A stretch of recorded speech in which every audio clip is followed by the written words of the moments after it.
మంత్రి కుటుంబ సభ్యులపై కుట్ర, సొంత పార్టీ నేతలదే పాత్ర. ఏపీ మంత్రి కుమారుడు పీఏపై వచ్చిన ఆరోపణల వెనుక ఉన్నదెవ్వరనే దానిపై సరికొత్త కోణాలు వెలుగు చూస్తున్నాయి. అంతా వాళ్లే చేశారంటూ వైసీపీ నేతల్ని టార్గెట్ చేసిన మంత్రిపై కుట్ర చేసింది సొంత పార్టీ నేతలే అనే చర్చ ఆసక్తికరంగా మారింది.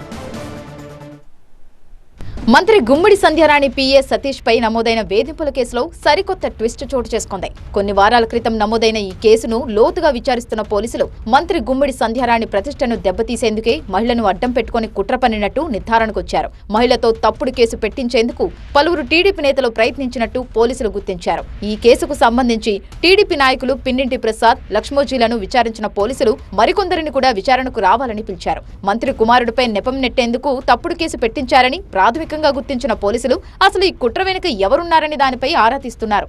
గతేడాది నవంబర్లో మంత్రి సంధ్యారాణి పీఏ సతీష్ పై ఓ మహిళ వేధింపుల ఆరోపణలు చేయడం కలకలం రేపింది.